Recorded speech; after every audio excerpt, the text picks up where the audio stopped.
Hey, stolen cousins. Mm, mm, mm, mm. You already know what time it is. Doo-doo-doo-doo-doo. Animated horror stories. Da-da-da-da. Animated horror stories. Two true, well, two terrifying babysitter horror stories animated. There's a million things that can happen at the babysitters. Y'all remember the last one where the big brother got like stabbed in the neck? Yeah, a lot be happening. Let's just jump right into it. SSG animations, you know they be getting crazy. They're our homeboys. Go over there and subscribe to them, support them, because support's free. Ain't nothing for a little bit of support. If you enjoy my videos, that means you enjoy their videos. So throw the love around. Let's get into it. If you haven't already, go on and like the video. You should already be subscribed because that's what cousins do. That's what loved ones do. And other than that, I'll ask you something throughout the video, I'm sure. Grab your blunts, grab your blankets, grab your bevs, and grab a bag of chips. Bees all around. Blunts, bevs, blankets, bag of chips. I usually say grab a snack, but I wanted it to be bees all around. You see? Let's get into it, because I'll just chat with you guys. Let's get into it.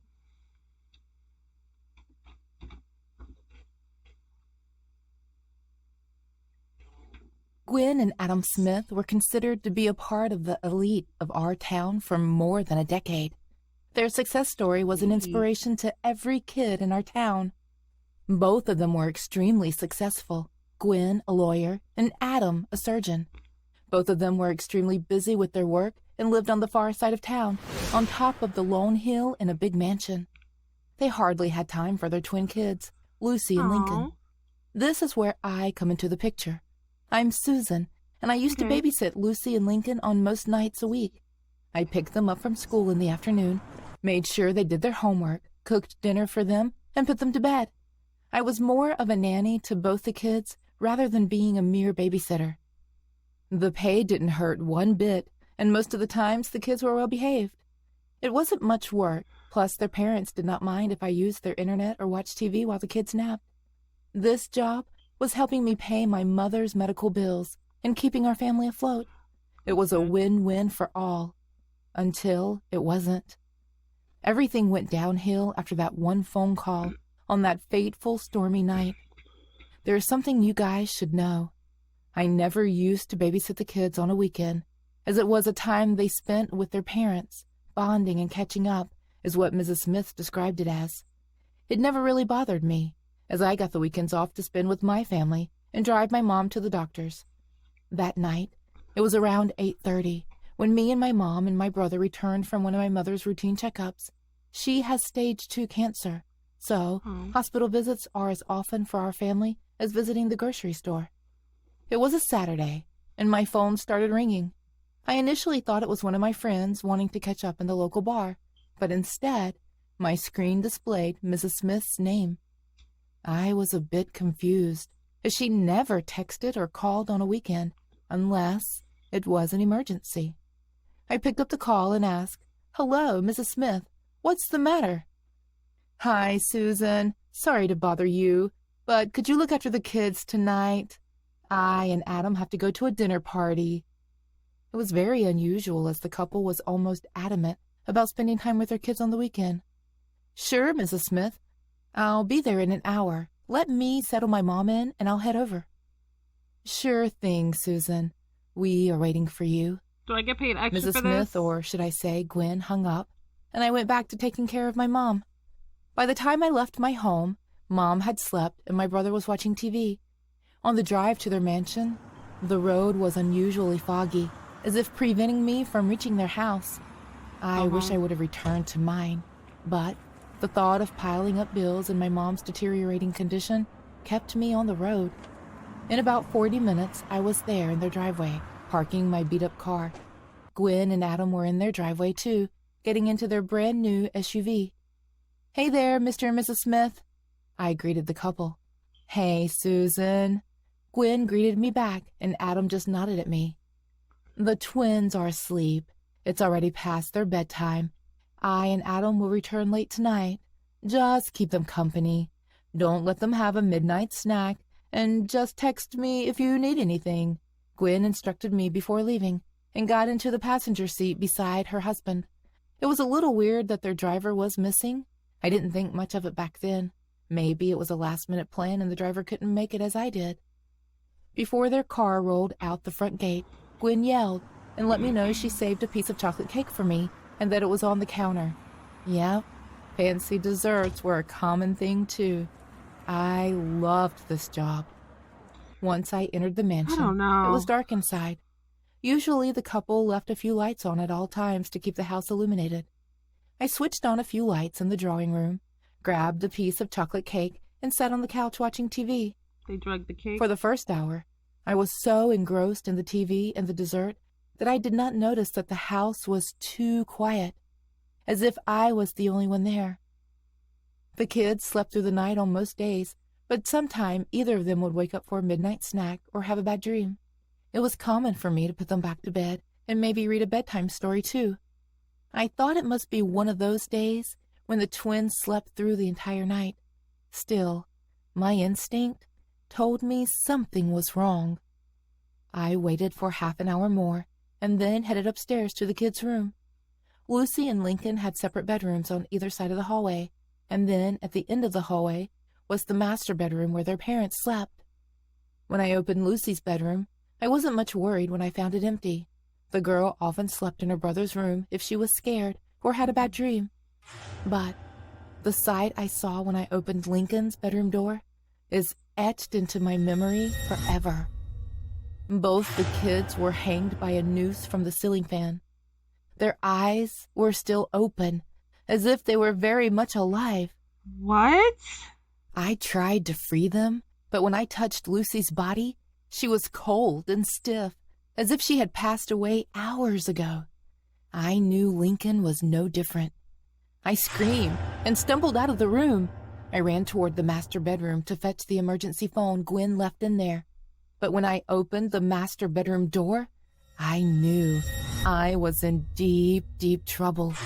Both Mr. and Mrs. Smith were hanging by the ceiling fan, the exact same way their kids were hanged just down the hall. How the hell? I was terrified and screaming and running back downstairs. I didn't know what to do. I could still feel their open eyes on me as I called 911. When the cops got there, I was sitting in the driveway, weeping in hysteric. I did not know what was going on. The police did their investigation and questioned me. I told them all that had happened and also mentioned the fact that I had spoken to Gwen and Adam as they left the mansion. I did not understand how they were hanging inside their own bedroom when they left in front of my own eyes. Naturally, I was pinned as the prime suspect for the murder of a family of 4. Right now, I'm narrating this story to you from a prison cell where I have been locked for the past 6 years. They say I killed the Smith family, but I swear I didn't do it. I would never harm the kids nor their parents. They say I'm insane and have mental disorders. How is that possible? I'm totally fine. Can't they see I'm being framed for murder? I told them I met the couple before they went out for the dinner party, but the investigators say that I didn't meet the couple in the driveway. I clearly remember meeting them, though. I asked them to check the CCTV footage, but the footage they showed me has me standing in the driveway alone. No sight of Mr. or Mrs. Smith. They say I forced the family to hang themselves. Why would I do that? They were paying my bills by giving me employment. Why would anyone want to lose such a job? I firmly believe that I'm being framed, but all the evidence is against me. It's the driver. The CCTV had recorded me arriving in the mansion, but I clearly remember talking to Gwen. I remember eating the last piece of chocolate cake. How would I know that there was a single slice of chocolate cake if Gwen hadn't mentioned it? Why is anyone not believing me? I couldn't even attend my mother's funeral, as the doctors and the cops think I'm too Oh, dangerous for the world. They think I can hurt people. How is that possible? I was just a girl who was trying to provide for her family and take care of her mom. where's her Why brother does no at? one see that I'm being framed? I don't know what's going on anymore. I'm so confused and lost. All I know is that I didn't do it. What do you think is the truth? Am I innocent? Who did I see in the driveway if the couple was already dead? A ghost? And more importantly, who called me pretending to be Mrs. Smith? I swear, I didn't do it. Whatever you say, girl, whatever you say. My name is Elsa, and more than a story, this is a warning. A warning to all the people who are too trusting or who have to deal with other people. Always remember that you can never get to know someone completely. I learned this lesson the hard way, and yet I consider myself a lucky girl. No matter how traumatized I was, the fact that I survived that night and can tell this story is miraculous.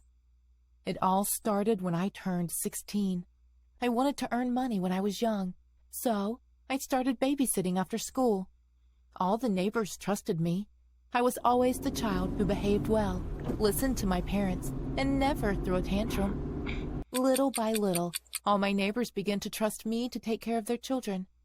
Every time I finished a night, neighbors would tell other neighbors how well I worked, and soon the whole neighborhood was calling me on the phone. Everyone had children except my neighbor across the street, the Adams family. You could say they were the best neighbors in the neighborhood. They had the best house, they were the wealthiest, and they were very polite. Everyone was in love with them, and that family had a special affection for me. When I was a child, they always gave me toys, candy, and even clothes. They treated me as if I was the daughter they never had. I didn't understand why, but I was grateful because I knew they were good people. Time went by, and when I turned 18, I decided to go to the city to study. So I needed money. I started to work more and more, but I felt that my little job was not enough, and my parents did not have enough money to help me. I was desperate, but luckily, the solution came knocking on my door. Mr. and Mrs. Adams, what brings you here? Hi, Elsa. We heard about your little financial problem and wanted to help you.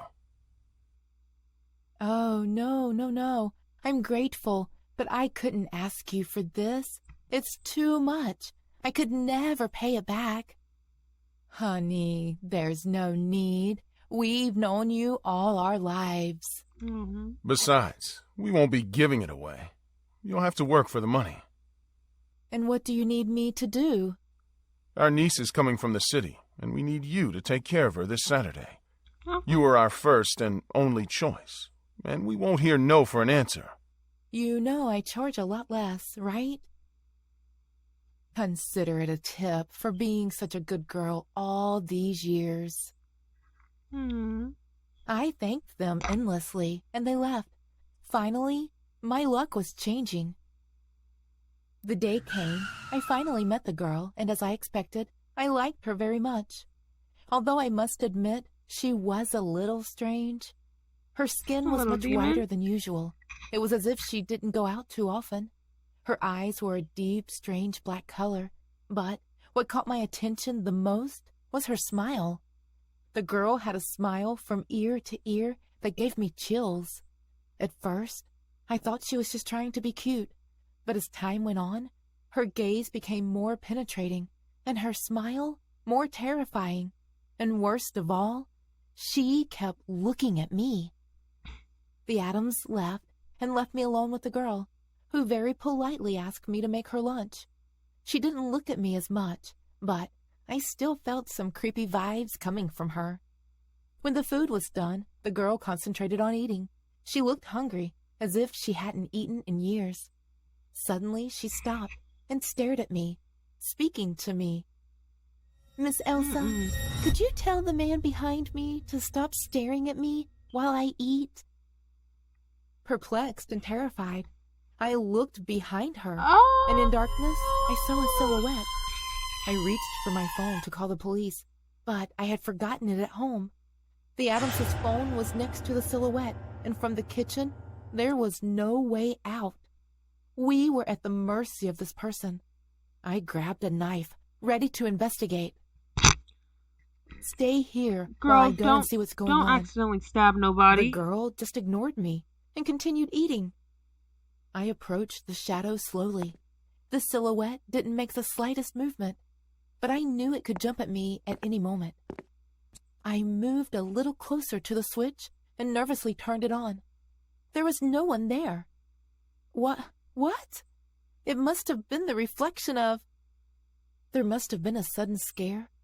The little girl jumped out of nowhere at her leg, sticking the fork in it. Ah, Amy! What the hell are you doing? With one push, I pushed her off my leg, and she ran to hide among the dining room furniture. She didn't hide out of fear. Her look said she was about to attack me again. As best I could, I ran towards the door to leave the house, but two huge silhouettes stopped me. They were the Adams family, who were somehow in the house, preventing me from leaving. I'm sorry, Elsa, but you can't leave. What? Why are you doing this to me? What do you want? The man quickly grabbed me, while the wife kept talking to me. Meanwhile, the little girl quickly approached me with a knife in her hand and a huge smile on her face. You see, honey, we have nothing personal against you, but in our family, we always have a rite of passage. The youngest member of the family is not an Adams until they kill a person. We just give them the right environment. We are taking care of you since you were a little girl, and so many years have paid off. You are the perfect sacrifice. I struggled as hard as I could, but I started to get dizzy. I was losing a lot of blood from my leg.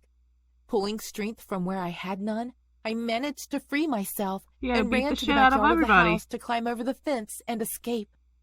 When I got there, I couldn't believe my eyes. The yard was full of people in black robes. They were all lined up, staring at me. Behind me, I saw the little girl running desperately, ready to attack me again. But she was still a little girl, so I easily dodged her and ran for the gate. Before I got there, Mr. Adams stepped out of the shadows and stopped me again. I started to struggle with him again, while the girl kept walking with a huge smile on her face, ready to kill me. I grabbed a vase next to me and smashed it over Mr. Adams's head and ran to the kitchen. I had nowhere to go. On the way, I tried to grab the knife I had dropped earlier, but suddenly Mrs. Adams lunged at me. Oh no, you're not getting that knife, you little brat. We both fell to the floor, but I recovered first and grabbed the knife. The lady ran towards me to take my knife, but on reflex, I defended myself and stuck it into her neck. Ah! The muffled scream lasted only a short time. Almost instantly, the gleam went out of Mrs. Adams' eyes. She was dead. I looked up, and next to me were all the men with black robes, Mr. Adams and the girl.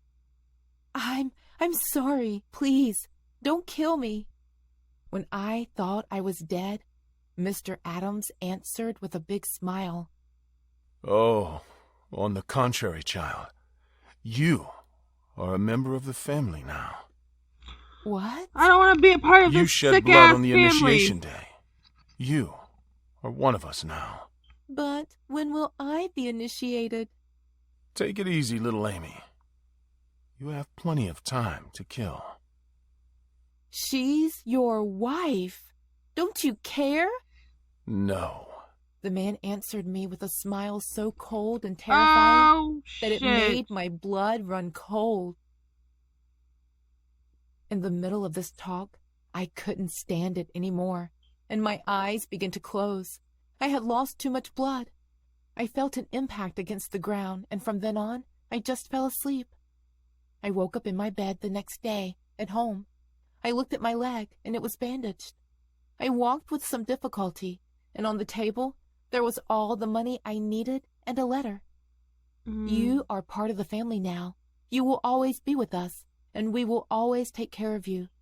But if anyone finds out about us, that person will die. As soon as I finished reading, my parents rushed upstairs and hugged me, telling me that Mr. Adams told them how someone broke into the house, and I barely survived.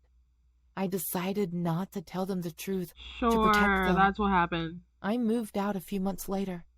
Every time I look out the window, walk down the street, and even go to college, I see people smiling at me strangely.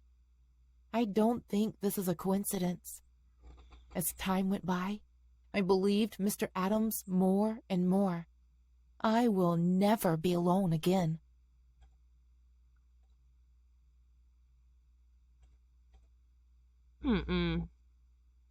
Mr. Adams. Like, for real though, that was crazy. How you gonna just let her kill your wife and then just give her bands on bands on bands? I would have definitely stopped there again. Like, I need more than whatever you gave me. Whatever I said I needed, I need that and double, because that was a lot. I went through a lot.